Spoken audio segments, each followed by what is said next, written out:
Good evening, everybody. Welcome to the June 2nd, 2020 City of Everett Planning Commission meeting. I am Adam Yanasak, Planning Commissioner. Before we get to the roll call, I think I will read some instructions kind of explaining what we're doing tonight and that this is a different format than we usually use for this meeting.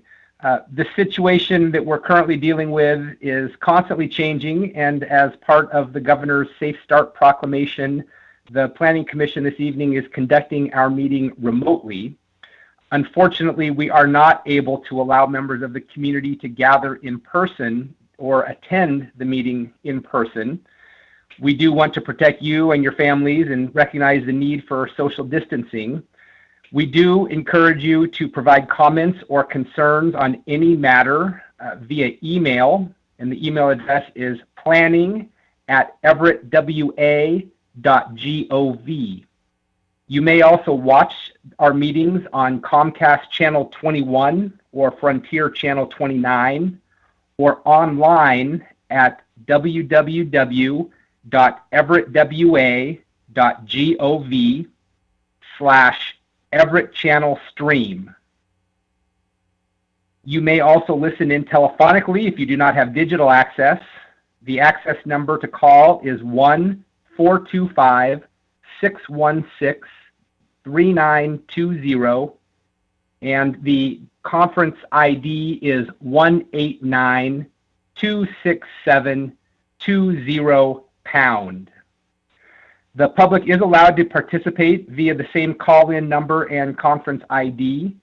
And if you are accessing this meeting via phone, please be aware that there is about a 10-second delay on the broadcast and the stream. So you may see some disconnect between the video and the audio. If you do wish to download presentation materials or wish to comment and need to see the visual in real time, please visit everettwa.gov/Planning Commission.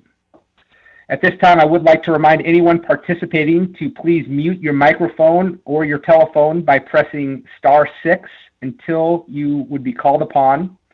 When it is time for public input, the last 4 digits of your phone number will be called, and you will be asked if you wish to speak. *6 toggles the mute function of your phone.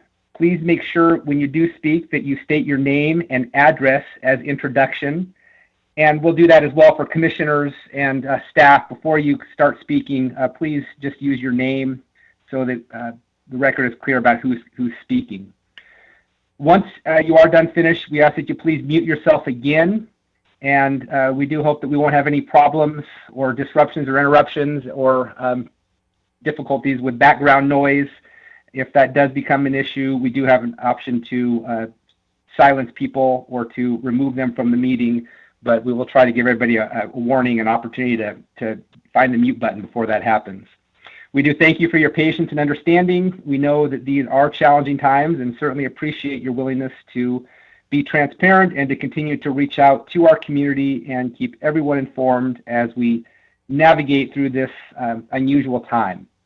So with that, I would ask if we could do a Planning Commission roll call.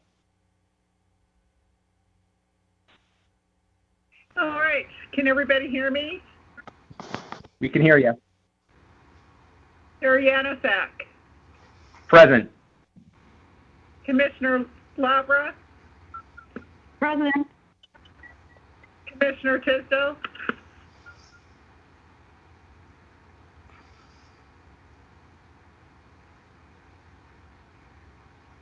Commissioner Beck. Here. Commissioner Zielinski. Here. Commissioner Finch. Here. Perfect. Thank you. Welcome, everybody.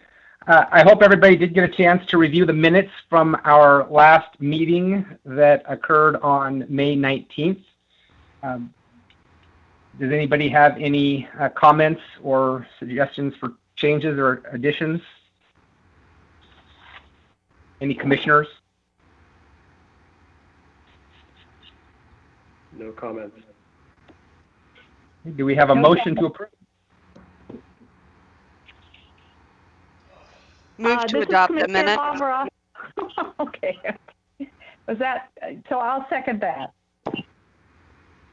Was that Commissioner Beck that moved? Yes, and I was going to say Commissioner Beck at the end of it. Sorry about Okay. that. Thank you. So it's been moved and seconded. So let's move to a vote. And I just wanted to note that Commissioner Tisdale just was admitted, so he is present tonight. Welcome. So vote. Commissioner Finch, Yes. Commissioner Zielinski, Yes. Commissioner Beck, Yes. Commissioner Tisdale,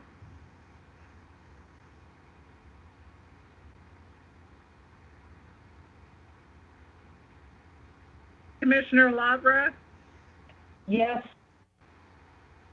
Chair Yanasak. Yes.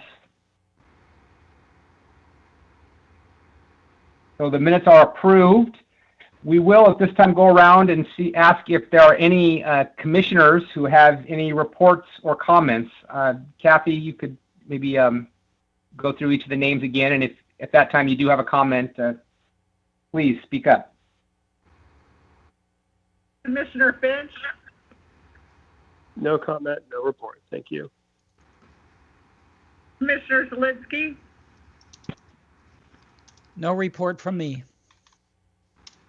Commissioner Beck, No report. Commissioner Tisdale. Must have lost him. Commissioner Lavra, No report.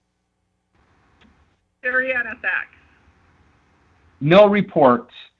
Before we get staff comments, I will just make a note that we have adjusted our agenda a little bit to accommodate this format for the meeting.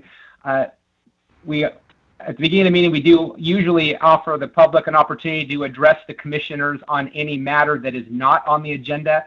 However, we are going to wait until the end of the meeting to offer that. So if you were on the call and wanting to address the commission on a matter that is not with regard to our Rethink zoning, there will be an opportunity to do that, but at the end of the meeting. So with that, any staff comments or reports?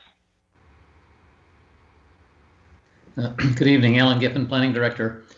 Two things. One is that tomorrow night we will be briefing the City Council on the reboot of Rethink zoning. And so that will be a 6:30 p.m.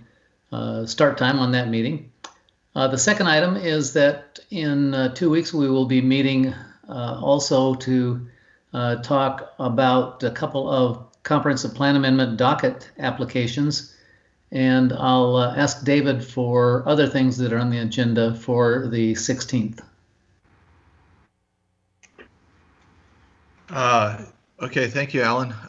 For the 16th, we will also have a public hearing on changes to our flood damage prevention ordinance, something that's required by the FEMA, Federal Emergency Management Agency, in order for people to have flood insurance in our community. And then we'll do a little update on a few topics for Rethink zoning as well at that meeting, including looking at the airport, port, and Navy compatibility area amendments that we have going forward.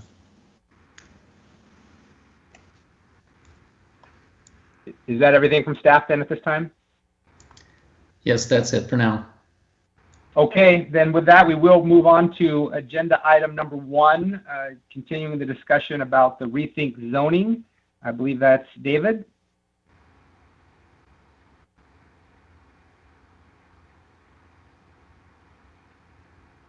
All right. Sorry about that. I probably turned some screen on there that try to get this live again. Make sure I get the right screen going here. So one of the things that I want to talk about tonight is our public participation plan, and sent that out to you this last Friday for some discussion. We've received some correspondence and some concern about public participation as we go through this pandemic.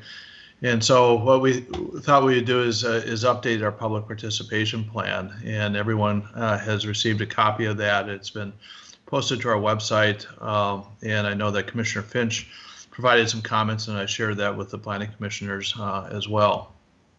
So as we talked at the last meeting, we have new expectations and approaches due to COVID-19. And we walked through at the last meeting some of our new expectations and approaches.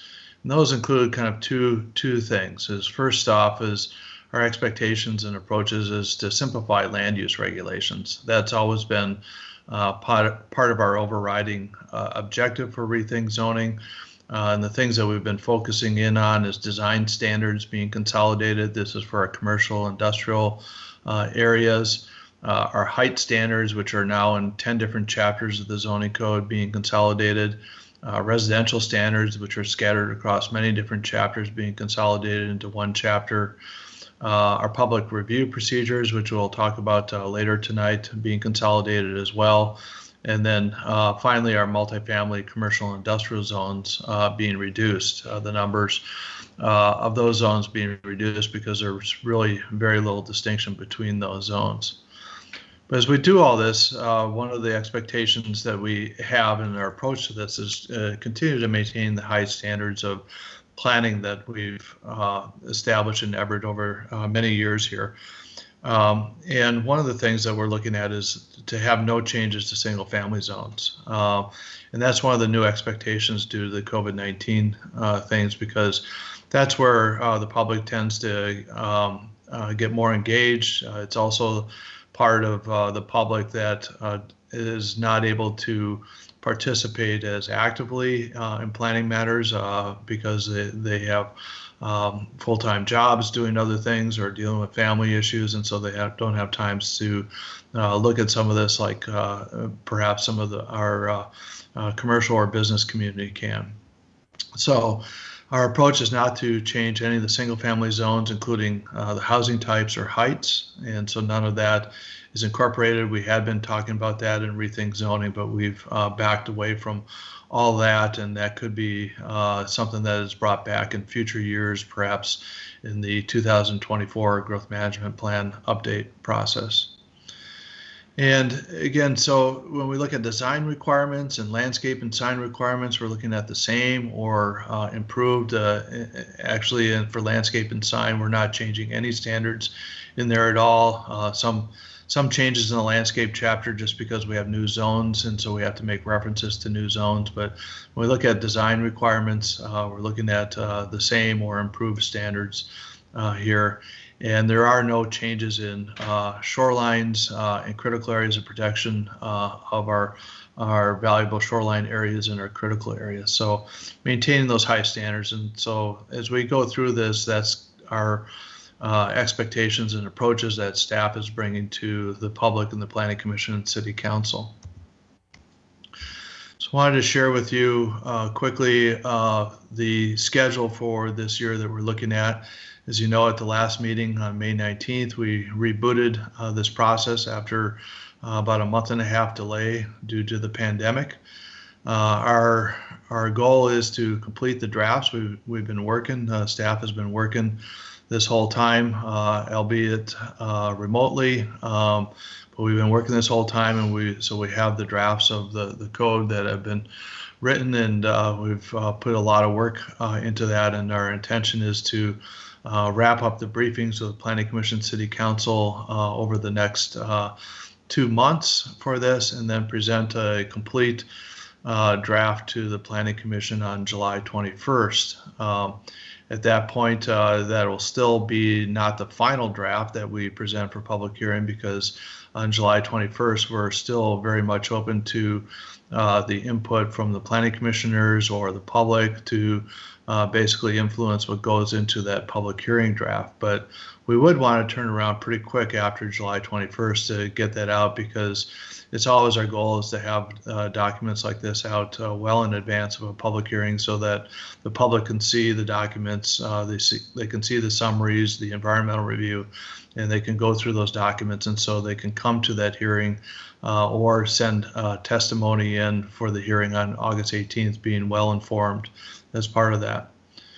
Planning Commission for the 18th, we're just scheduling it as a hearing, and with the expectation that we would have action at the first meeting in September. Usually after a public hearing, when we hear input, staff hears the input, and we usually respond to that input with recommendations to the Planning Commission for adjustments to the draft that was presented to you. And so we would turn around after August 18th and write up a set of responses and potential amendments to the package to consider for final action at September 8th meeting. After that point in time, we'll take it to City Council, and City Council will go through their usual steps for consideration of land use amendments. Those steps include briefings on the package of amendments, and they are also required to have a public hearing, and so they will conduct a public hearing once they feel that they have the information that they need to hold that public hearing. And so we're looking at that in the months of September and October. At this point, we don't have any meetings that are scheduled other than what Allan Giffen mentioned earlier regarding the briefings in front of City Council tomorrow evening. But we will have at least 2 additional briefings before we get it to City Council in September, so that the City Council doesn't get the whole package and of amendments kind of cold. And so we will have additional briefings with City Council to make sure that they get the information, they can be kept up to speed as part of that. So when we talk about our approach in public meetings, when we did this public participation plan update, we just really don't know what is going to happen with large public gatherings or meetings. When we held our open house in the end of February, we had well over 100 people that attended that open house. And when we had public hearings for Metro Everett, as the planning commissioners remember, quite often we had the meeting room, the council chambers filled or nearly full, quite often when we got to towards the end in some of those public hearings.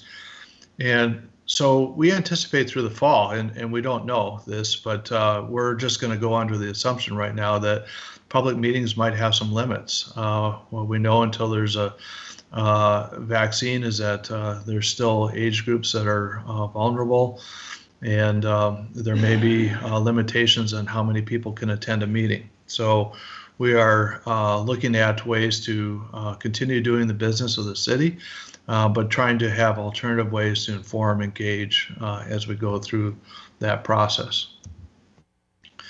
So our public participation objectives are 5, and these are the same whether or not we were in this pandemic. Includes inform, engage, listen, respond, and then act. And those 5 objectives, so the first one is talking about inform. It's really important for not only the decision makers, the Planning Commission and City Council, to be well informed, but also the public to be informed as to what's being considered by the Planning Commission and Council. So the different venues that we have is first off is the news flash, because the news flash, when you go to everettwa.gov/list, you'll see a bunch of ways for you to sign up for lists of the city, whether it's City Council or in this case for Rethink zoning, is ways for you to get a notice either by text or by email that something's coming up, an event's coming up, whether it's a Planning Commission meeting, City Council meeting, or new information that's really important that we want to share with the public that's been posted to the website. We use that newsflash module to let you know what's going on as part of it. So we want people, that's our main venue to get the word out about things. So we want everyone to sign up for that newsflash. The website is where all the information is stored here. So we update that regularly.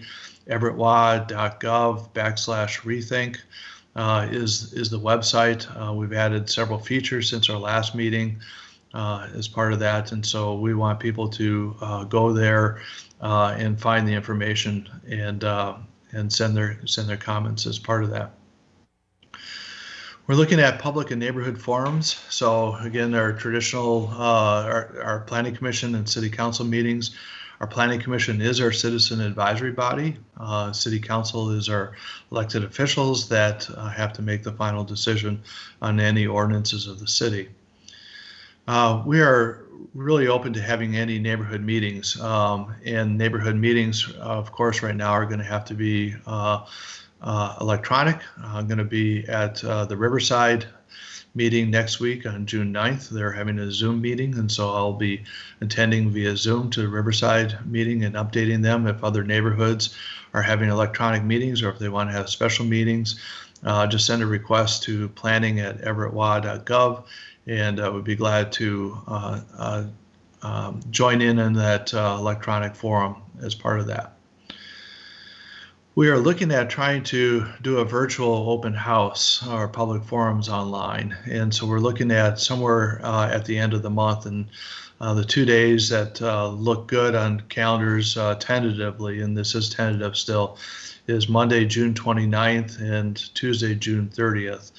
And so we're looking at having some geographic focus meetings so that we can kind of hone in and focus in on the zoning maps and the uses, and get into a presentation as to what's going on with Rethink zoning that affects those areas, and answer any questions and have dialogue with people as part of that. That would probably be some form of this Teams meeting, but we'll have that dialogue there. And so once we get those dates and times firmed up, we'll get that on people's calendars as soon as possible so that they can join.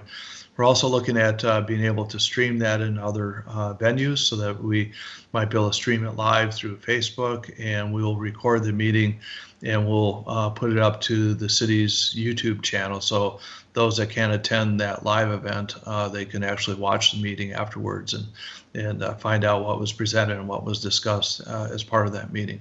So we're going to do that. And finally, another way to help inform folks is any special request meeting. So if any organization, business or nonprofit group, or a collection of neighbors or want to have a meeting, we just send that request in to us. And again, we can't have our little conference room chats that we did when we did Metro Everett with folks to help inform people. But we can't have these electronic meetings, and so we're glad to do that. It can be during the day or evenings. We'll work to try to fit that request so that people have questions. We really want everyone to be well informed and get their questions answered as to what these proposals are, and perhaps have some input that we can then share with the Planning Commission and City Council as we go through that. So several different ways for people to get informed and as part of that. So our second objective is to engage people. And so all those forums that I just mentioned, most of all those have an opportunity for input and dialogue. So even tonight, as the chair recognized, that we'll have the ability for the public to have their comments later tonight, and so ability for that input to happen. And so most of these forums will have some type of venue for that to happen and get that input. Email in this age right now, it's actually one of the best ways to have both input but also dialogue with staff and input to decision makers. When you send something in writing, at least from my perspective, it's more effective than it is quite often in oral comments, because in writing you can see exactly what people are feeling or asking, and we have a good record of that versus minutes that may be just summarized.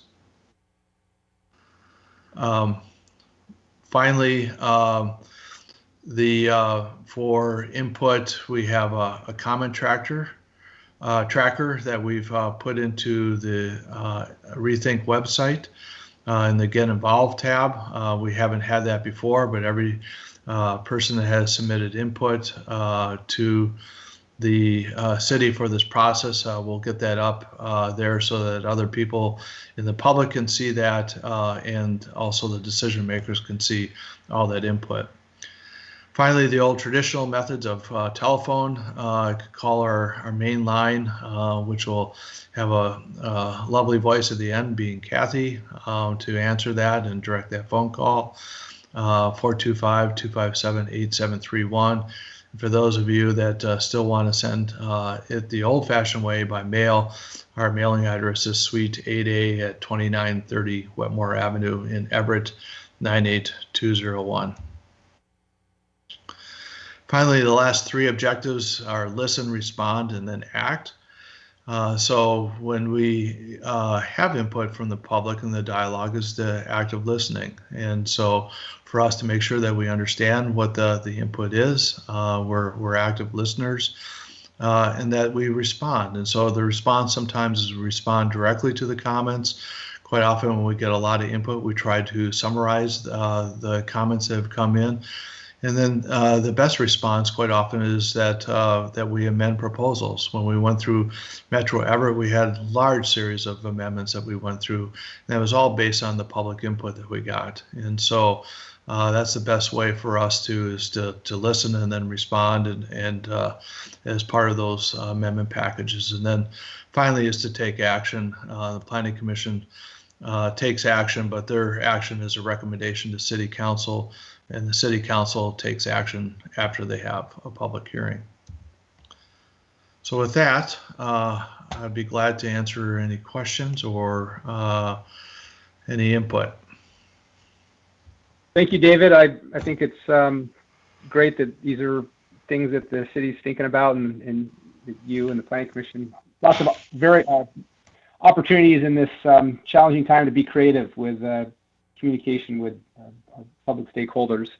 Any commissioner comments or questions about the presentation so far? This is Commissioner Beck. I do have a quick question or suggestion. So David, I actually went through the webpage and it's really wonderful. It's very clear, easy to, navigate, and easy to find information. However, I have a few quick suggestions. So I like the public comment tracker, but what we don't see with that tracker is kind of responses. And I know that responses would be, feedback would be difficult on the web page to do. So what I'm suggesting is, based on those comments, if there could be a section of frequently asked questions. I actually was tracking through most of the comments, and I know they're kind of specific to people's zones and what they want to see happen. But if through this process, you've kind of come up with top 5 or top 10 questions that are repeatedly asked and can somehow put that up on the web page, I think that would be really helpful. It seems like there are some folks out there that still have concerns. And so if we kind of make it as easy as possible to digest, I think the amendments that you're talking about, it's more housekeeping. It's a lot of housekeeping. It's a lot of work.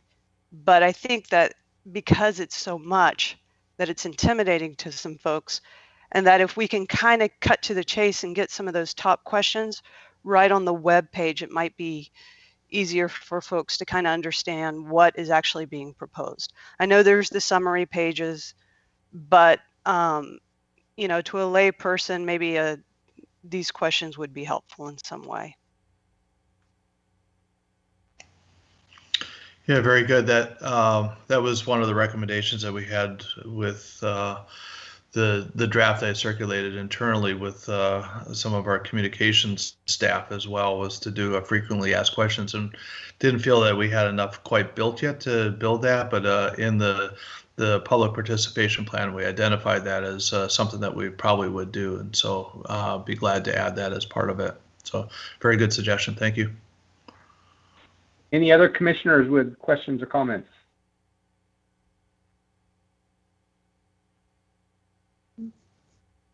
And again, I'd remind any members of the public who are wishing to comment, please just hold your comment, and we will get an opportunity to have you address us at the end of the meeting and to raise those issues. So if there's no other commissioner comments or questions,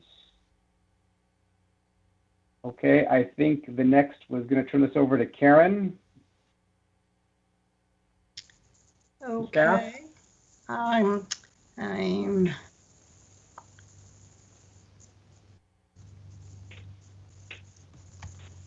am here. I'm trying to figure out how to share this because once I open up my slides, then I lose that icon.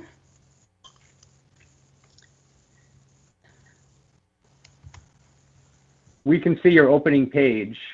You can see my slide? We see your main slide with your Good.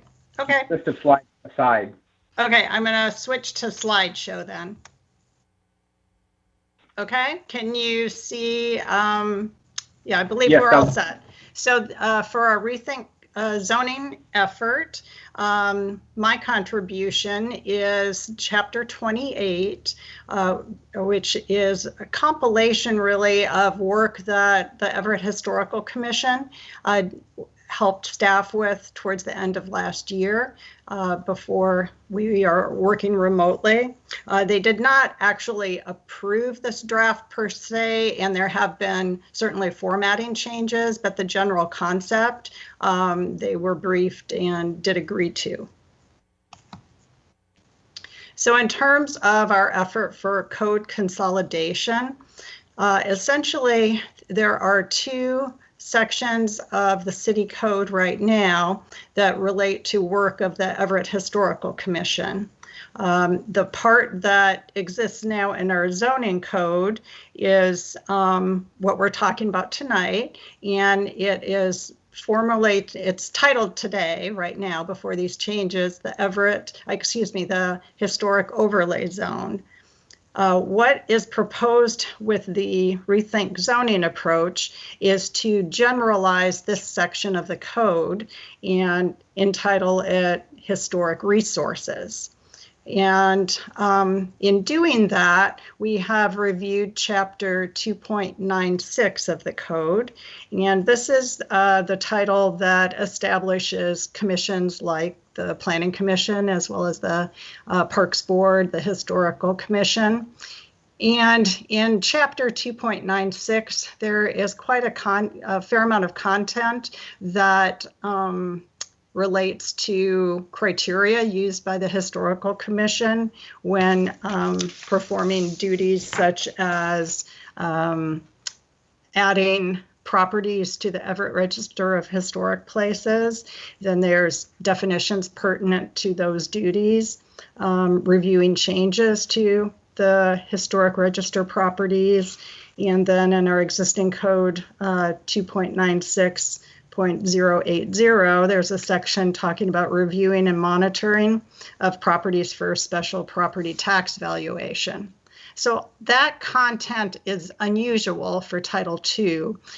If you happen to review your own section dealing with the Planning Commission, it really is just focused on the formation of the group and maybe a general discussion of your duties, as opposed to getting into the specific criteria for your work. So what we're proposing to do is to make this section more parallel with other sections in the code. And so take the substantive content from Title II, so Chapter 2.96, and pull that into the zoning code and make that more general. So we would be changing the title and calling it Historic Resources, and essentially shuffling the content between those two sections of the code. One of the other things we're doing is removing the existing redundancy that is repeated 3 times for each of our 3 historic overlay zones. The second focus for the code consolidation process or approach is to look at development standards that are listed right now in this section of the code. And as the Unified Development Code approach, we are pulling development standards together for topical basis. So an example of that would be right now, if you look at the historic overlay zones, there's a discussion of infill rear dwellings. These essentially are a type of accessory dwelling units. And so in generalizing that part of the code, we're pulling that section out and putting it in another title that you've probably been hearing about with your briefings in terms of residential accessory dwelling units. And the other important point is that we will still have, for the overlay zones, we'll have the neighborhood conservation guidelines and historic overlay zone standards. Those will still apply. They're standalone documents that are not changed through these code changes. And any questions about this? Any planning commissioners with any questions or comments? This is Commissioner Lavra. Karen, I just didn't understand the very last page in this where it talks about the deadlines of December 1st and December 31st.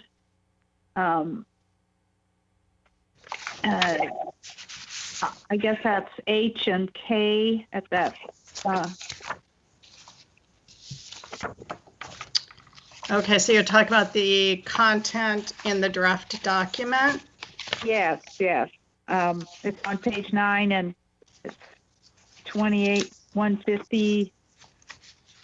I guess it's I and K. I just didn't understand why a calendar date deadline was given instead of like a period of months or something for review. So there's no substantive change with what we're talking with the code with Rethink zoning. So that's today in our existing code, I believe. And the reference there, I think, it's for the special property tax valuation program. And I believe that is so that the county can complete their work before year's end because it's a Snohomish County property assessor program as part of a statewide program. So those dates are just referencing a county and state process that we're part of. Okay, thank you. I was just trying to understand it. Yeah, yep. Yeah, this is David Stalheim. Just to add to Karen's comments, is that those are for taxation purposes. So the tax calendar year ends at the end of the year, so that's why there's deadlines for that. Assessor has to close the tax rolls and for the next calendar year. Thank you. Any other commissioners with questions or comments? Yes, this is Commissioner Zielinski, and I just have a small comment or suggestion that when you go to creating the online code, that you create links to those neighborhood conservation guidelines and the historic overlay zone standards so that a user going through the code can just click on the link and get immediate access to those other documents, which are important documents, I think. So just a suggestion. Okay.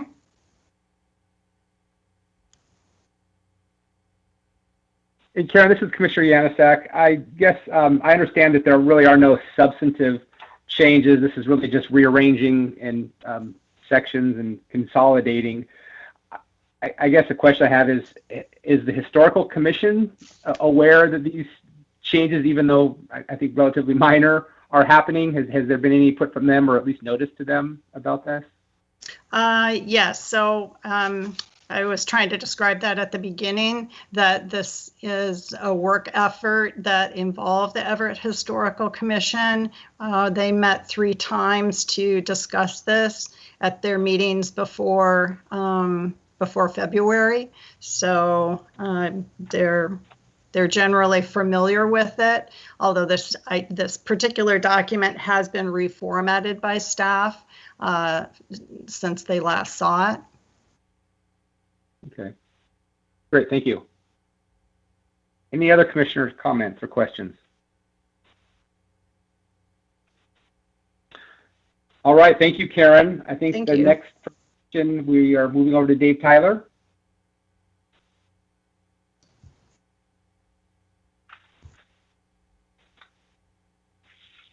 Yes. Hi, this is David Tyler, planning staff. People able to hear me okay? We hear you. Okay, good. I am going to share my screen here, and I will have a PowerPoint presentation in just a minute. So let me see if I can get things up and running. There we go. So I'm here to talk about sort of a new chapter and sort of a replacement of an existing chapter. That's a draft chapter 6 of Rethink zoning, which is lot and building placement standards. And what this chapter does, it consolidates lot requirements from chapter 1939 of the current code, that is the general provisions chapter, as well as some lot requirements from Title 18, which is land division. And part of the reason for this exercise is we have a lot of zoning type standards in a different title in Title 18, and we'd like to move them over into the zoning part of the code where they belong. Lots of things related to things like lot size, parking, lot shape, and so on, which we're proposing at least to move into the zoning code. 2 general topics, basically lot parameters, lot size, lot shape, lot dimensions, and then where a building can be placed on a lot, and that's primarily building setbacks. So let's start out with lot standards. These are standards that'll apply citywide in all zones, and they'll apply to creation of new lots, and we're talking about in conjunction with land division regulations, which we're wanting to move into Title 19 under Chapter 1924 through 27. And we did a briefing on the land division regulations last year. But also boundary line adjustments. When someone wants to adjust a lot, the resulting lots have to comply with basic zoning standards, just like a new lot would. So your basic requirements in Chapter 6 will be for lot area, minimum lot size, minimum lot width, depth, as well as frontage, the minimum amount of frontage on a public street. Some other requirements, lot shape, there's some standards in Title 18 right now. Basically what that speaks to is not creating these wacky, irregular lots that end up being very difficult to build on because they don't have a suitable building site and end up being a candidate for a variance request further down the road because nobody can build on it. And then also access requirements. There's a requirement in the draft chapter that says you shouldn't access off an arterial street, take a collector street if possible. Don't create lots that front on 2 streets unless they're corner lot, but lot with a front and a rear or a street accessed from the front and rear is awkward and might create some livability issues. Then a new provision would be for, this is mainly just kind of a general performance standard for minimum building site requirements. That means basically you have a minimum size building envelope And I think we've got a 25-foot minimum dimension and 1,200 square foot building site requirement, as well as minimum parking standards and setbacks. So just again, a basic performance standard to prevent creation of unusable or awkward shaped lots. Like this was kind of an unusual example, and this is actually something I found from the city of Tokyo. Tiny little place, certainly wouldn't be permitted under the draft standards or under current code. Although under a unit lot subdivision, it's feasible. You could actually build something like this, assuming it met all building code requirements, in that it had parking, presumably some common area, and some other factors. And with unit lots, the main thing is complying with the overall density standard for the entire site, and relaxing some of those individual lot standards. I'll talk a little bit more about that in just a minute. So here's a look at current code. It's a bit overwhelming, and the idea is to break this massive table up into more easily digestible increments, and also to reduce the number of columns. Each column corresponds to a zone. So if you've got 24 columns here in this table, we're proposing to reduce that down by about half to approximately 12 zones. And so you can see also there are a total of 49 footnotes in this table, and we're intending to reduce that substantially through the draft standards. So here's one bite of that table. So this is just basic lot requirements for residential zones. And you'll see across the top here some familiar looking zones, RS, R1, R2, and R2A. We've brought those back. The original Rethink had those consolidated into the UR1, UR2. And then as you look down the table, minimum lot size requirements, 9,000 square feet for the RS zone, 6,000 R1, and so on. These are essentially just existing standards. So we've repackaged, reformatted this part of the code. And you can see 3 footnotes. So a significant reduction.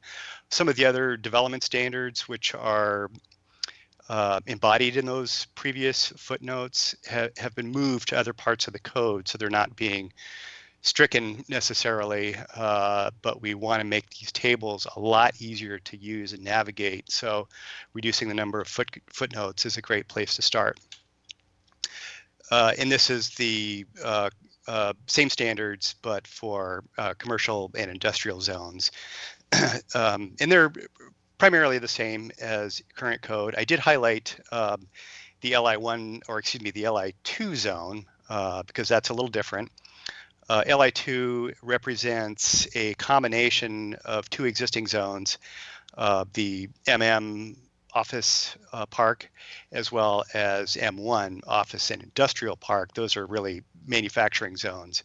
M1 has a 5-acre minimum, and MM has a 1-acre minimum. So because we're combining those zones, we thought, well, let's split the difference and take 2.5 acres as our minimum lot size.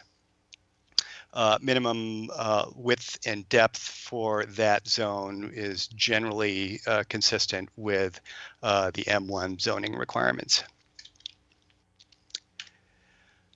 So here is sort of a very basic conceptual lot. An example is the R2 zone.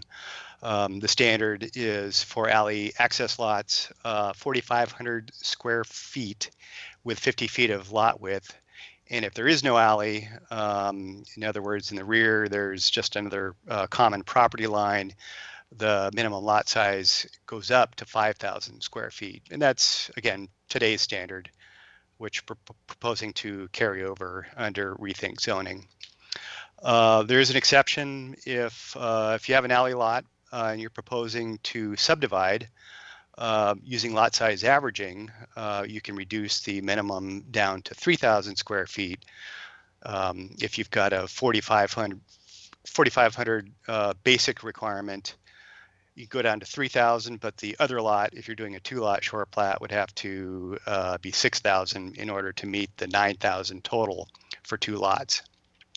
And then you could also reduce to 30 feet of lot width. Again, an existing standard, just wanted to call that out to show that that will not be standing or not be changing. Another example, take the R1 zone. This is a panhandle or flag type lot, so it doesn't have any direct frontage on a public street. Basic lot dimensions are measured the same with the same orientation as a lot that fronts on the street. Key here is that the minor portion of the lot, that's the panhandle portion, gets excluded from minimum lot size. So that's again a current standard.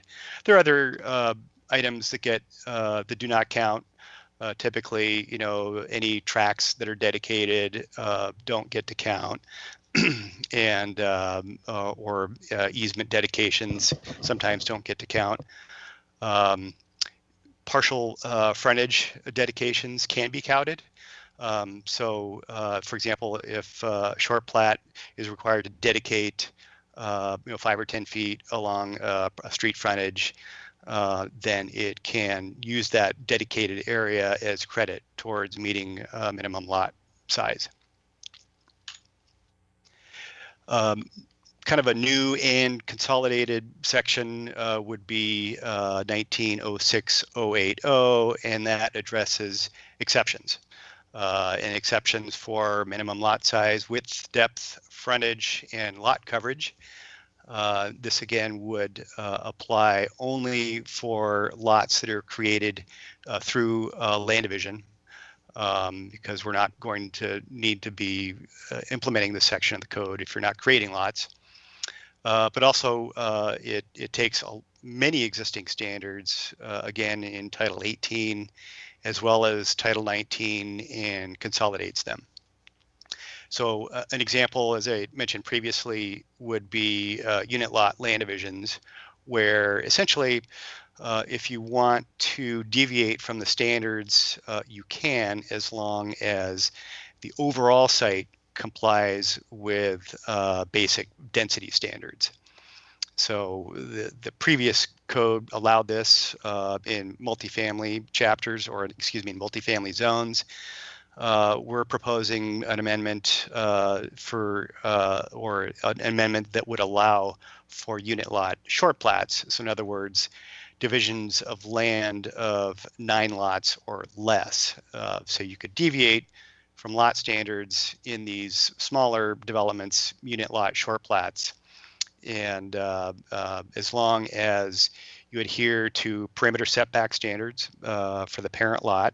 So you couldn't start reducing setbacks along, a rear lot line abutting some other property that's not part of the development, but you could adjust some of those setback standards internally within the project. Building placement, again, that has to do with mainly where a building can be situated on a lot. There are other requirements that can drive building location, easements, utilities, topography. Critical areas is a big one, although that certainly doesn't apply in all cases. And these standards, again, will apply in all zones for new construction and additions. So building setbacks, lot coverage, those are the 2 main items covered under building placement. Here again, we have another table. This is again further breaking down that big table that I showed earlier from current code, where we've got, in this case, setback requirements for residential zones. And you can see RS, R1, R2. These are all essentially existing standards, again, just being repackaged into hopefully what is an easier to understand format. One One change here is that we're sort of making a distinction between those lots with an alley and those that do not have an alley. And you can see the numbers are the same in either case, and that is because this table addresses setbacks for principal structures, meaning a dwelling, as opposed to accessory structures, which do have a different rear setback. You can see the highlighted section here. I'll go back to the previous one. So if you have a lot with an alley in the rear, you could place an accessory building such as a garage up to the alley without having to do the 5-foot, or in this case 20-foot rear setback. So alley is sort of a special exception, and that again is no change from current code.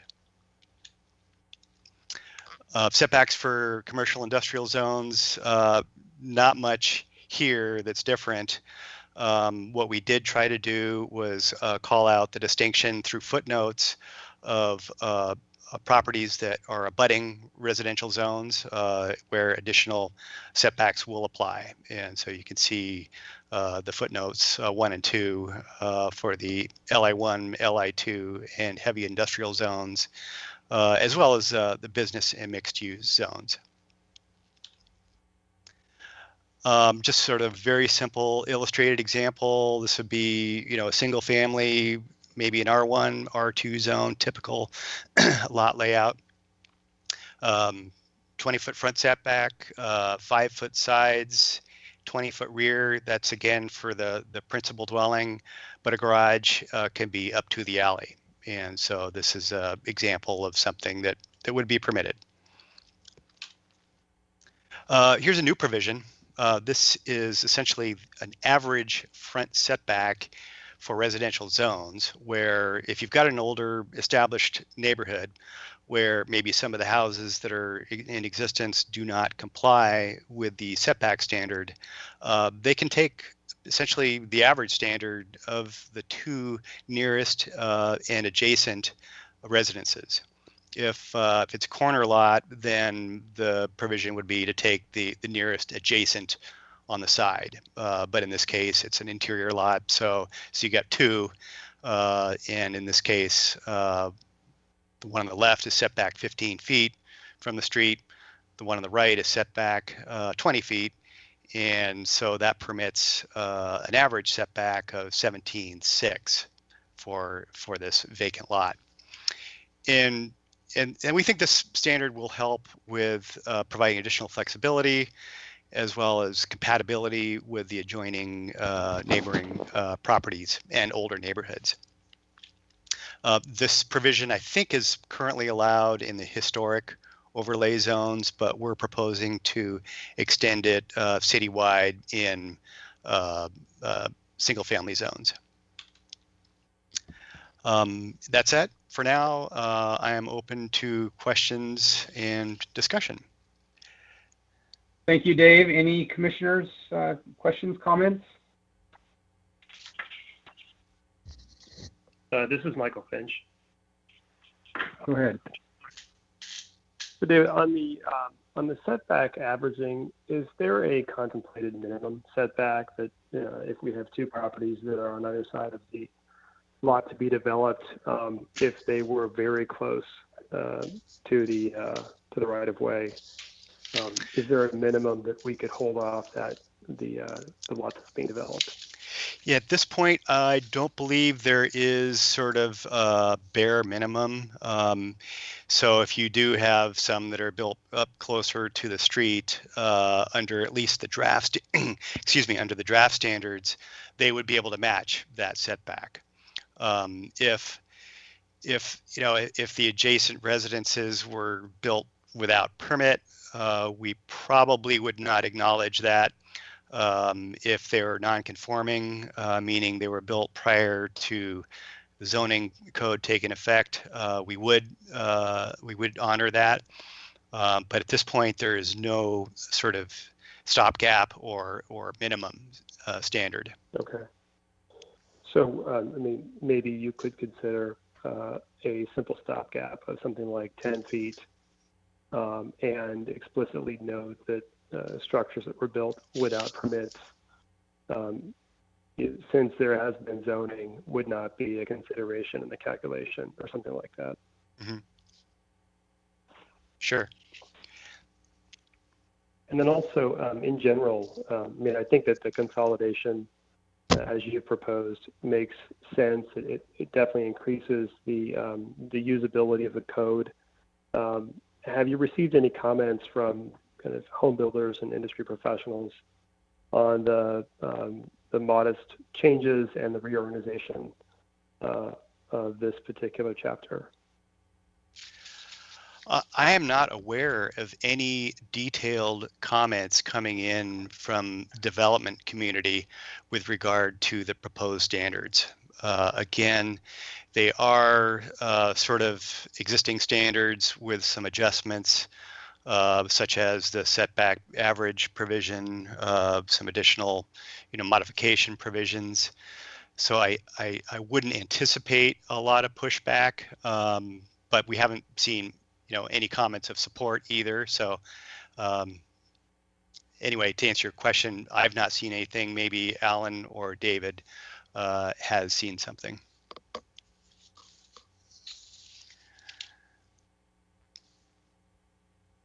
Great, thank you.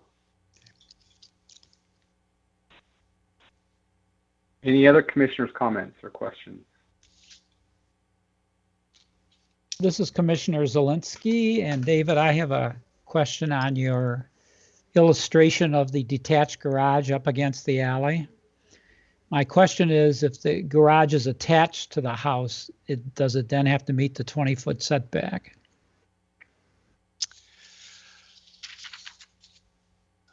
I am going to take a quick look at our setbacks for accessory buildings.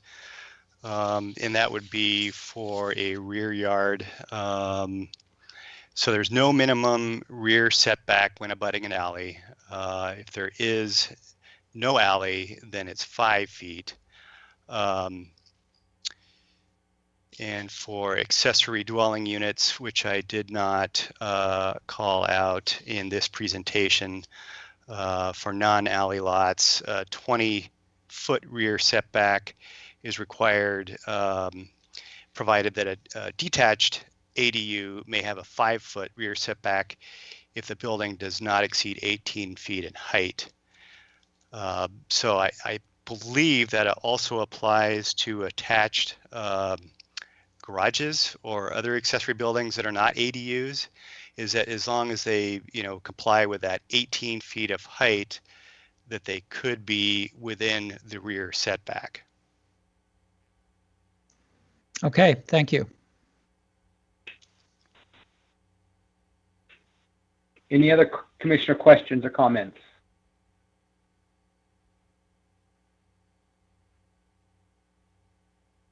Dave, I guess while I'm at it, I do have a quick question. I'm just looking at your the summary document that you provided. In section C, it talks about key changes from the existing code. I'm just trying to understand, in number 2 and number 3 talks about adding some minimum building site requirements. Does that also apply for in residential zones? Yes, that applies primarily to residential zones in land divisions. Again, just to ensure that the lots that are being created are usable and buildable. Right, and I guess I was wondering, and are those new standards or are those just consolidations? That section is new. And so what we did was for certain circumstances where, for example, you've got a private road and the lots are accessed from a private road, we've gone away from some of the very detailed site planning requirements and just established this performance standard, which takes the place of some of those site planning standards.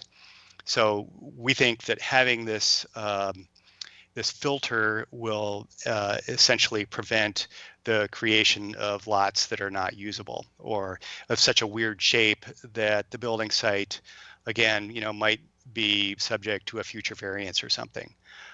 So this is a new provision which we would expect to be used in short plats. And then I think also in section 3, you commented at the last sentence that there's new provisions added allowing lot size reductions as part of a transfer of development rights, and that's also would be new and apply to the residential zones. It's new having it listed here at this location. It is an existing provision in Chapter 1937, which is critical areas, which allows for credit for TDRs.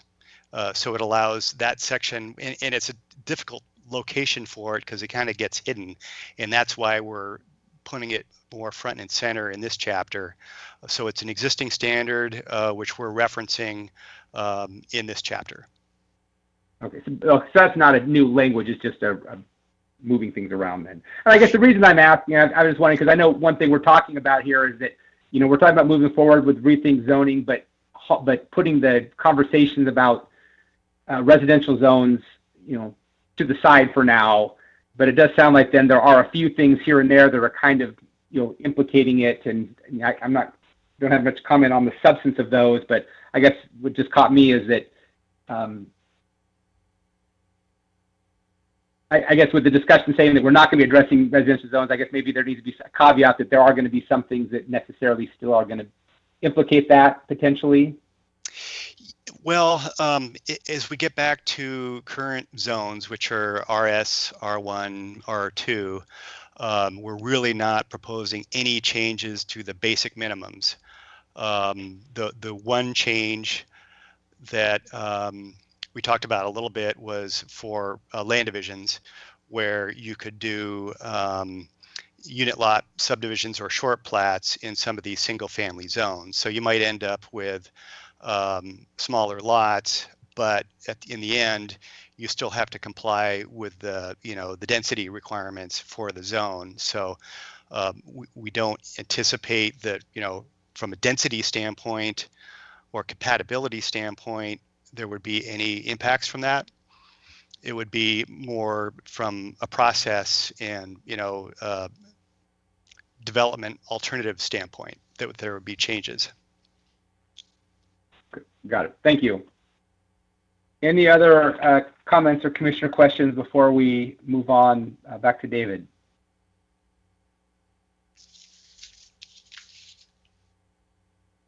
Okay, hearing silence. I think, David, you're going to talk about Title 15. All right. David Stalheim here again with you, and have my local project review procedures, Title 15, we'll talk about now. So another section of code, and originally we were going to wrap this into the Unified Development Code, but we decided to keep it in Title 15 because there are some references throughout the code that we aren't amending, and so we didn't want to lose those references to Title 15 as part of this modified Rethink zoning approach. So give you a little background on the local project review procedures. Back in 1995, it was a legislative requirement. If you look up the revised Code of Washington 36.70B, you'll see all the language there. This is what they called regulatory reform. The essence of it was to integrate growth management planning and environmental review together. Growth Management Act passed in 1990, and then 1995, this was kind of a I would characterize it as a pushback to some growth management requirements because people in the development community particularly were finding a duplication of efforts between both growth management and environmental review under the State Environmental Policy Act. So in Everett, the city adopted interim procedures in 1996, the year afterwards, and then final procedures were adopted in 2001. When they were adopted, they were scattered across 8 different chapters in Title 15. And since that time, it's been challenging for staff to find the procedures, the public and the development community to find the procedures and have some clarity as to how things are supposed to be handled for public review and notice. And so what we've done is reorganize Title 15. So the action that we'd be looking at is a complete repeal and replacement of all those 8 chapters.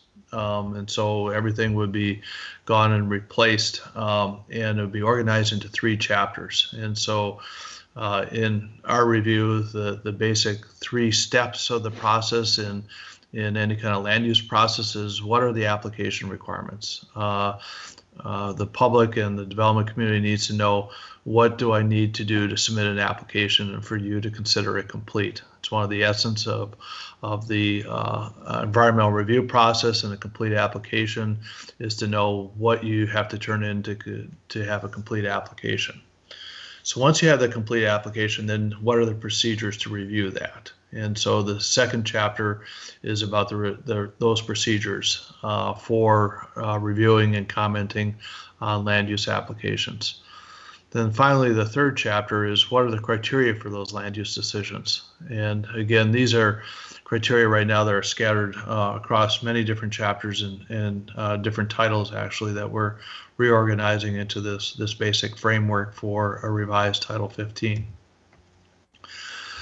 So there are some key changes from current procedures, and so while many things are the same, there are some changes, and so I want to highlight the changes that we have in the draft at this point.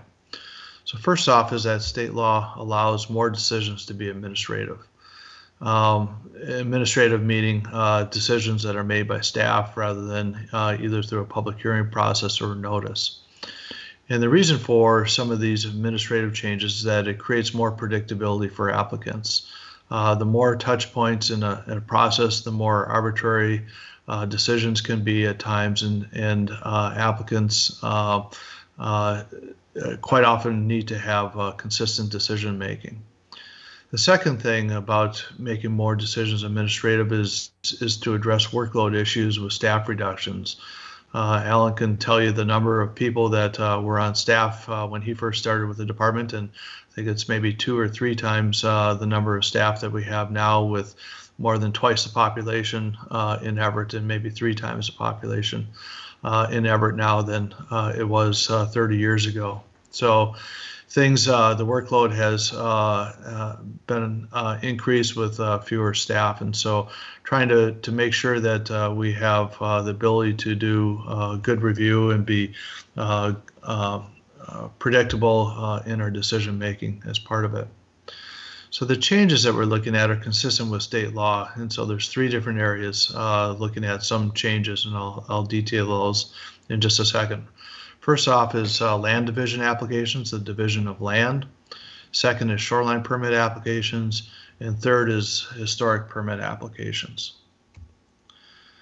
So for land division applications, state law, which is under the revised Code of Washington, you can look up 58.17.060. It allows what they call for is the summary approval by administrative staff of short plats or short subdivisions. What short plats or short subdivisions are is the division of land into less than 10 lots in a city. The city of Everett has adopted that standard. Originally, short plats were 4 lots or less, and that was amended quite a few years ago to go up to 9 lots. And so we can do administrative approval of that. The thing that's really important to recognize is that land division approvals really are not subjective actions. They implement city regulations.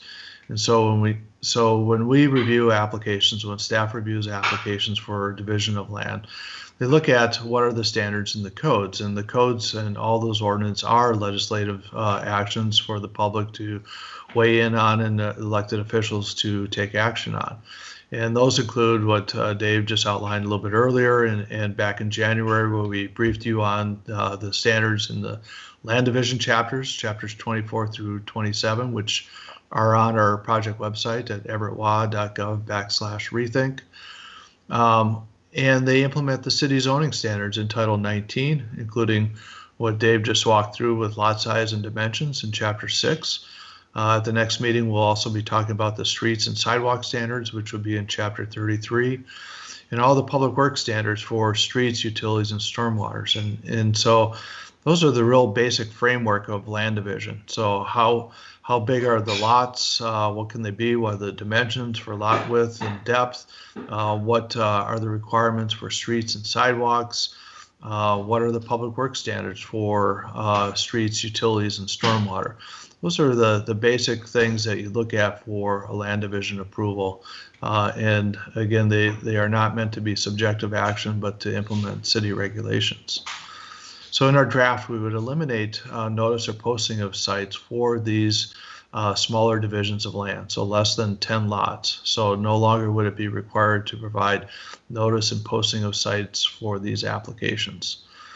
However, what we are working to implement is a city website that would show all active land use applications. So the land use applications would all be available on the city website. We have a new software that would be map-based, so people can look within their neighborhood to find the land use applications. Now they're kind of difficult to find within the system, and so we would integrate those applications so people can find those applications as they're submitted to the city. So the next category is shoreline permit applications. Again, state law, RCW 90.58, allows for administrative decisions, but the state law for shoreline permit applications is quite different than some other applications because there are very specific requirements for public notice of applications. And so we have to, even though there may be administrative decisions, there is specific requirements for public notice of those applications. So when the city receives them, we have to provide notice. But for decision making, what we're looking at is a tier of applications for decision making that we think makes a little bit more sense based on public interest and some things that are more discretionary to less discretionary in the shoreline permit applications. So starting at the top with those things that are more discretionary is what we call for public hearings, which is our review process 3. This would be the city's hearing examiner. The hearing examiner would hear all applications for shoreline variances, shoreline conditional use permits, and also something that we have in our Chapter 22 for heights is that we have a provision in the industrial areas along our marine shoreline areas where people that need taller buildings along the industrial areas, because we lowered quite a few of the heights along the marine shorelines, if they need to get some of that height back because they need to have a taller building for a marine dependent use along the marine shorelines, that is a height increase, and that would be a review process 3. And so that would be a public hearing going to the hearing examiner. Notice would be provided to neighbors within 300 feet in all of our traditional process of posting the site and notice to neighborhood organizations, things like that. So those are the ones that are really pretty big projects and discretionary projects. And so we would keep those in the bucket of public hearings in front of our hearing examiner. The next category is planning director decisions, which is review process 2. These would be larger developments, and it would also be those with buildings that are proposed to be taller than 35 feet. One of the things that we've seen in a lot of our shoreline permit applications is that one of the more sensitive things in our shorelines is those projects that are taller buildings because they may potentially block views. And so people want to be able to know that an application is coming in and voice their comments on that. The other category in review process 2 is anything with in-water facilities that could interfere with the public's use of the shoreline. So in-water facilities could include docks, any kind of marine terminals. It could also include any fills within shoreline areas that could interfere with the public's use of the water. So all those types of decisions would require posting of the site and notice to neighbors. And under the Shoreline Management Act, notice to neighbors is required up to 300 feet. And so it's a little bit different notice process than what is required under the zoning code. It's more extensive, further notice than is required for a lot of other review process 2 decisions. Finally, the last category is administrative staff or review process 1. This would be all other shoreline permits. But again, I want to identify there that notice to neighbors is still required under the Shoreline Management Act. So neighbors within 300 feet would still get notice of the shoreline permit applications, but no longer would there be a requirement for posting of the site for the other projects of this. But it would be up on our website when we get shoreline permit applications so people could see those. We do have a provision in all these sections is to have the planning director would be authorized to bump up the level of project review if determined needed. So if a project is a review process 1, if for some reason it met all the categories there, but the planning director determines that additional review and posting of the site is necessary, as part of that, it can bump it up to review process 2. Similarly, if we had a very large review process 2 project, has the ability to bump it up to review process 3. So there is the ability to bump projects up. Criteria remains the same in all the decision making, but the process could potentially change as to who the decision maker would be.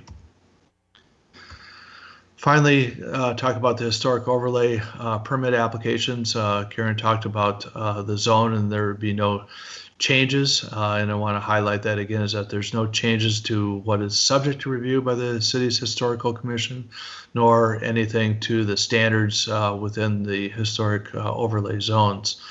But what we are looking at is some streamlining of the process where we no longer require posting of the site and notice to neighbors. So for a series of different projects, including the addition of an accessory dwelling unit, the alteration of any significant features of a local registered property, and additions to a building identified as contributing. So those things are very specific projects on a site.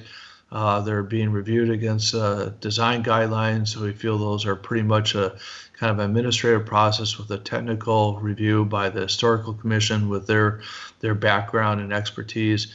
And I would note that all historical commission meetings are open public meetings, and so the ability for the public to see those, they are noticed through the historical commission open public meetings, and the opportunity for people to comment at that. But to help streamline the process, we wouldn't have to send notice to all the neighbors and post the site, and so that saves a little bit of staff efficiency in the process. So with that, we're glad to answer any questions about this section. Thank you, David. Any commissioner questions or comments?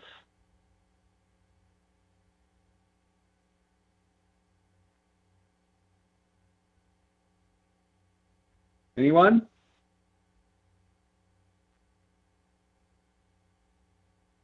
David, I guess I do have a question I'd like to ask about the proposal to eliminate the notice and posting requirement on some of this projects.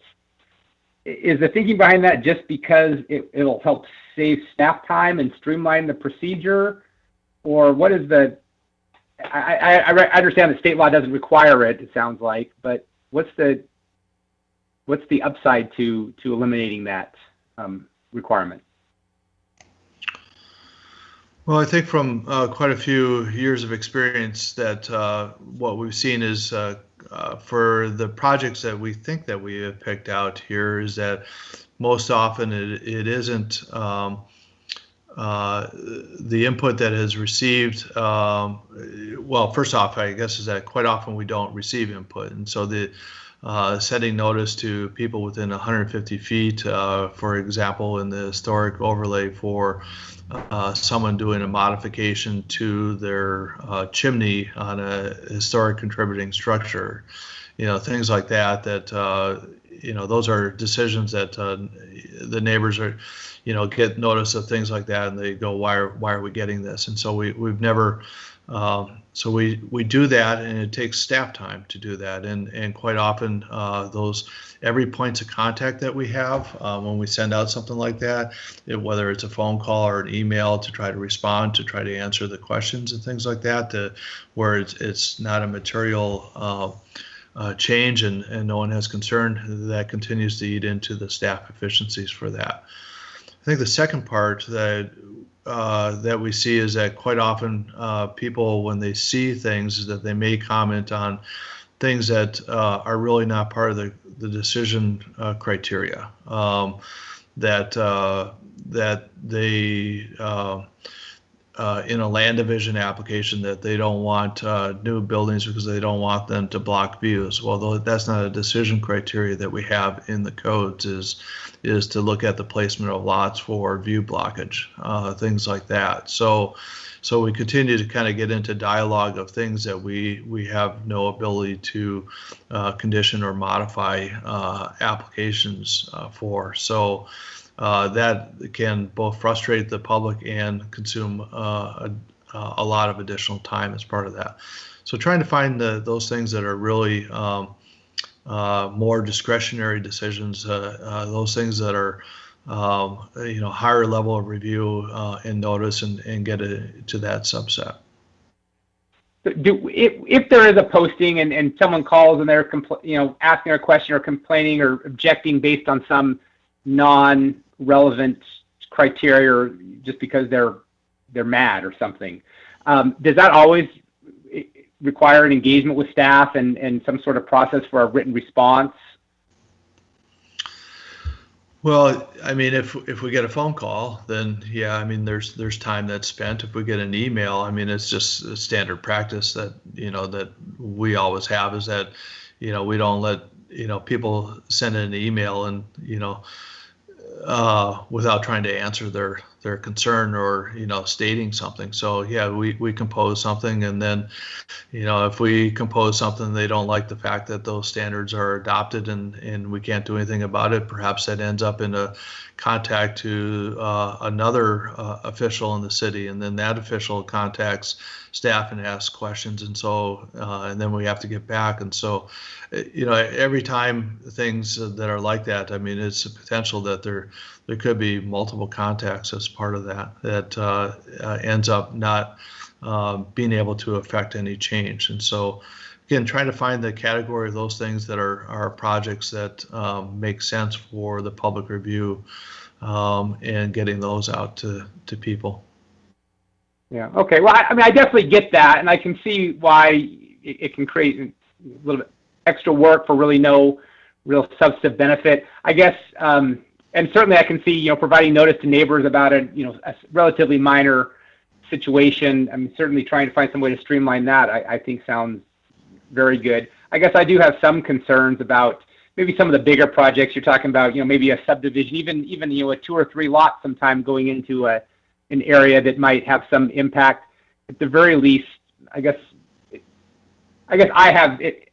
I just know that as a citizen, if I see something like that, I kind of appreciate sometimes being able to walk by if I see some people poking around and maybe seeing a posting and at least getting a little bit of idea what it is out there. And it certainly doesn't seem like an onerous requirement to just have someone post a notice there. Although I can certainly see inviting comment. So I don't know. I guess I just wonder if there's maybe some sort of middle ground on this that might be able to still provide at least notice, even if it's not an invitation for comment, at least some sort of notice to at least the immediate neighbors who just might be walking by and at least maybe just be curious, or maybe just have some questions or concerns.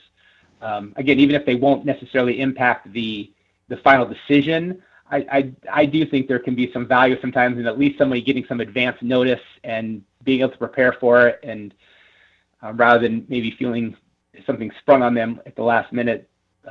So that would just be my comment.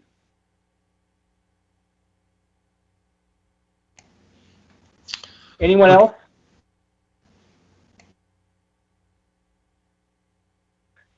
Okay, I think we're move on. Is that everything, David? Yeah, that's everything that I have for Title 15. Yep. Okay, then it looks like we're going on to I guess some follow-up to last meeting. Yeah, I just wanted to check in with planning commissioners. So at the last meeting, we briefed you on the new zoning maps, Chapter 5, the uses, Chapter 8, residential standards, and Chapter 9, multifamily standards. And so I haven't gotten any feedback from any commissioners at this point in time, but don't have any presentation for you. So I'm just we're just here to hear if you have any questions or comments to put into future drafts. Anybody have anything? Any commissioners have anything right now?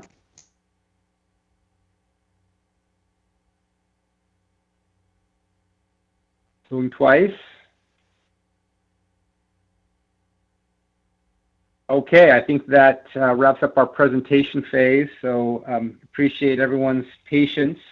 Don't know if there is anybody out there who has been following the meeting and has any questions or comments about the topic of discussion here, or again, if this would be an opportunity to also raise any questions or comments about items that are not on the agenda as well. So I think what's going to happen is Kathy is going to call out the last 4 digits of phone numbers who are called in, and if your number gets called and you have a comment, please go ahead and speak up. And we ask that, again, you identify yourself with your name and address for the record as you begin your comment. So thank you. Kathy, is there anybody on the line? Yeah, we have 2 guests tonight, and I'll call out our first guest, which is David Koenig.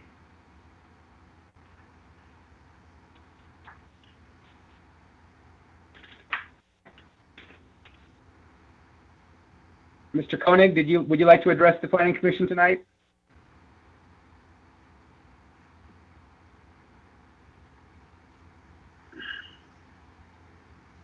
Please press *6 to unmute yourself.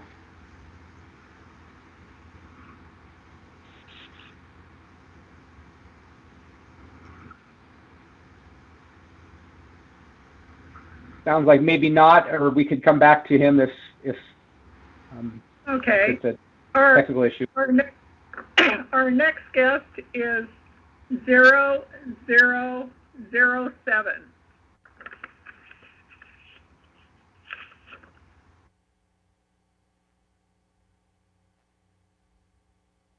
Hello.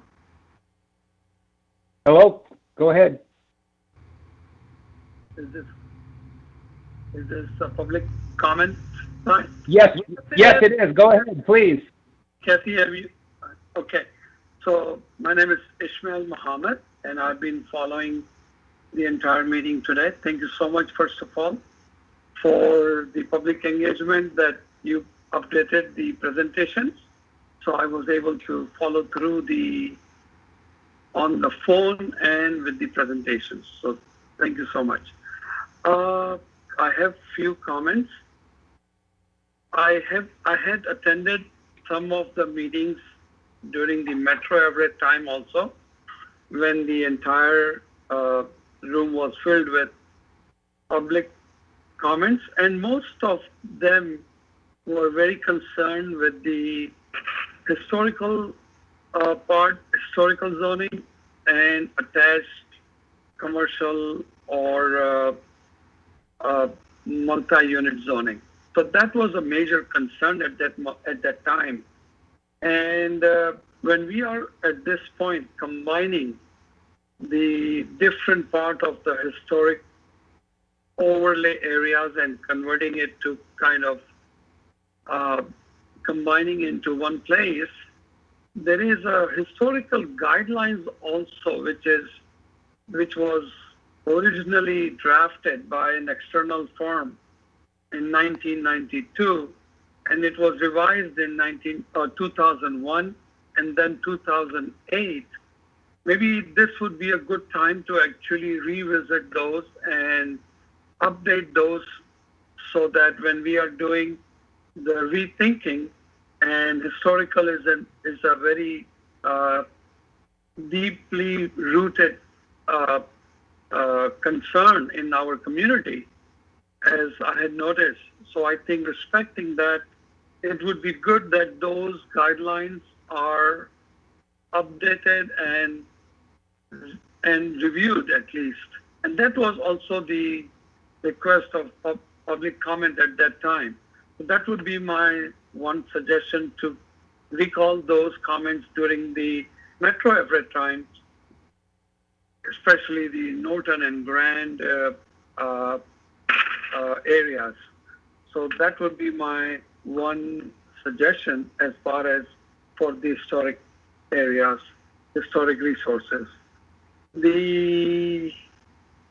Can I go to the second one on the Dave Tyler's comment?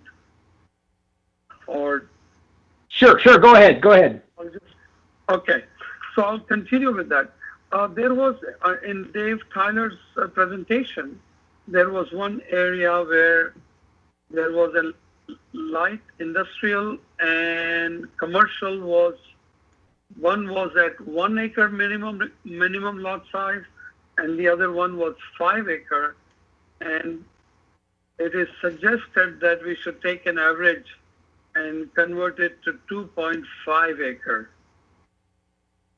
It would be good for the 5 acre zoning part of it, but it will not benefit the 1 acre part of it, which would have to have now 2.5 acres minimum lot area to develop any kind of industrial or commercial development. This is in table 6.1, commercial and industrial zones. That was one comment there. And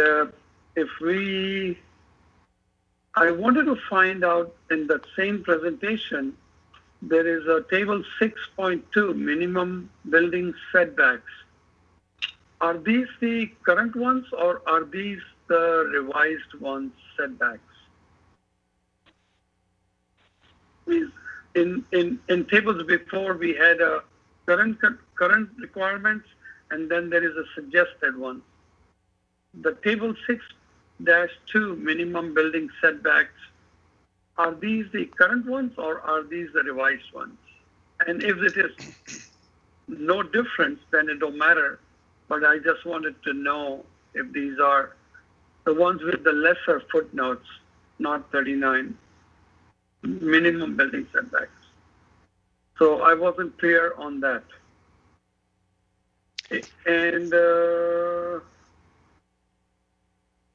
the other comment I would generally not related to today's agenda, but we have in City of Everett Municipal Code, there is a detached dwelling unit requirements where there are certain building guidelines, there are certain setback guidelines, there are certain residency guidelines that the owner has to occupy. If we are looking at increasing the density in our city, I would invite Commission to look into cities like Seattle, cities like Tacoma, the cities that have relaxed the DADU unit requirements as far as building requirements, the size of the requirements, and also the occupancy-wise, the owner has to live in there or not, and those requirements, and number of DADUs too. So if we can review some of those were relaxed recently in City of Seattle and other cities in our state. Maybe that can help us increase some density also. The fourth thing, I would say that under COVID-19, our project review procedures are being adopted based on the current governor's guidelines. Those are good, but before I, as a developer, would be able to go to the counter and discuss some issues right away, which is not possible, which is very understandable. But at the same time, if there is a procedure during this COVID-19, if it is posted on the website, there are some guidelines. But what I'm more looking for is how long will this permit process or review process will take. Now, I can understand it will take a little longer. It will be more adapting to the new situation, which is okay. There's no concern, but I just need, for the sake of information, that if a developer is planning a project, what kind of time frame we are looking at in this present condition. When the construction is shut down, this is a good time to process the projects so that when the construction opens up, we are able to get back on track where we had left before. So these are some thoughts that I wanted to share with the commission. Thank you. Thank you, Mr. Mohammed. I don't know, David, did you, with regard to the question about the setbacks in the presentation, my understanding was that those were existing standards in the code? This is David Tyler, planning staff. Well, the table 6.2 from the presentation is essentially what we are proposing. However, it closely matches the current zoning standards. So there are not a lot of major departures at all from the current zoning standards. So what you saw in that table was both existing, for the most part, and proposed.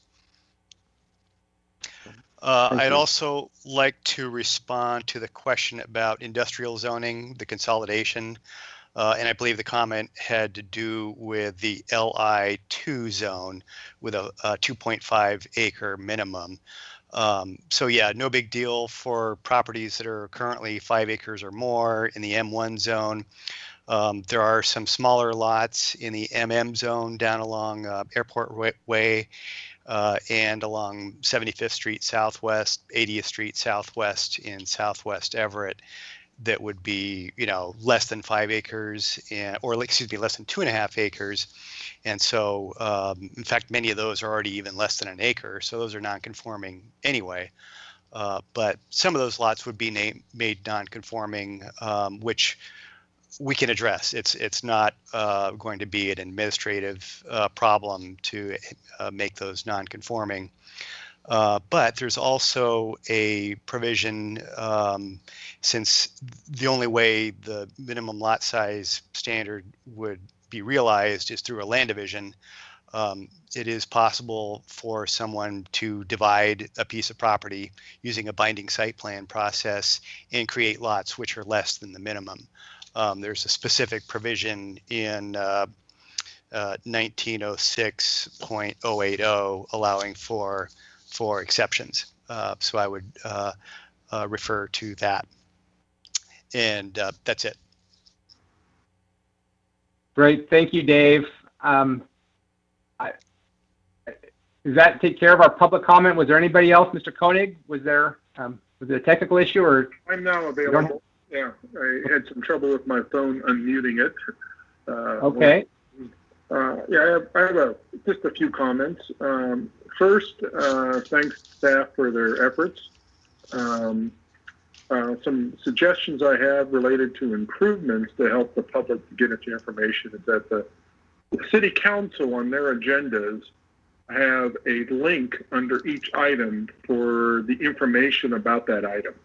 And the Planning Commission does not do that. So my suggestion is that when you publish the agenda, it has a link under each item like the City Council has that would have the agenda items from staff and presentations. So it's easy for the public to look at the agenda and see what is being presented. You have to dig through the website now, and it's not always clear what is being presented on a specific evening. There is information there and there's a date there, but it's not clear that that's what, going through that night or the staff report there. That's number one. Number two, I encourage that all property owners that are being affected by the rezone process that's being initiated by the city receive notification that there is a rezone happening on their property and that standards are being changed so that they're aware of it, especially in this, I think more information to the public in this Corona time is important, not less information. And another comment was I was disappointed that after there was a determination by staff that there was a declaration of significance and there was going to be EIS done, that was decided not to do the EIS. I don't understand when you think it has that significant of an impact why you pull back from that, because there's still all the commercial zones and a number of other standards that are being changed. And that's another area where the public has an opportunity to comment on what the impacts of the changes would be. And since that it was started off in this process, to do that process, to have there was a scoping process and an EIS is going to be done that draft EIS that people could review and comment on. Pulling that back at this point looks like there's less desire to get public input on what the impacts of the changes would be. And unless the staff can explain how the environmental review process they're going to do would be equal to EIS.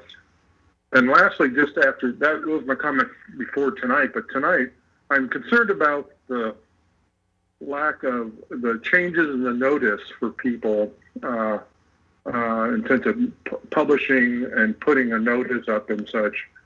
There's often, especially on subdivisions and other things, where somebody sees and lives in the neighborhood and they see there's a notice there and they can make comments and they can have an impact on the decision process through the hearing examiner or through staff. They might have some local knowledge that staff doesn't have and that the developers bring forward, or have some concerns that a developer is willing to address through the process. So I think reducing public notice, especially posting property, is in sense of what's being requested. That's not a very timely thing. People live in their neighborhoods. They see those notices and they respond to them. They don't. People don't look at the city website to see what the city is doing day to day. And I'll give an example of that was just in the paper, is that the city was considering surplusing some property, some 92 acres in the Valley View area. And the citizen who is now concerned about that saw a notice that was published that's required by the city on the site that they were thinking about surplusing. So it was an opportunity for that citizen to then, talk to other citizens and get its neighbors involved and say, hey, what's the city doing here? And so I think reducing notices requirements, is not into the general public interest. And I'll stop there. Thank you for the opportunity to comment. Thank you. Go ahead. Was someone going to speak?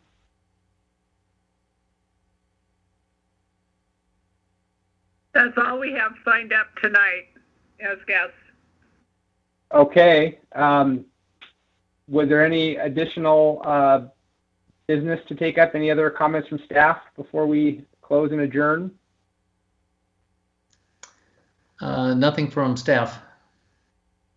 Okay. Any other commissioner comments before we close?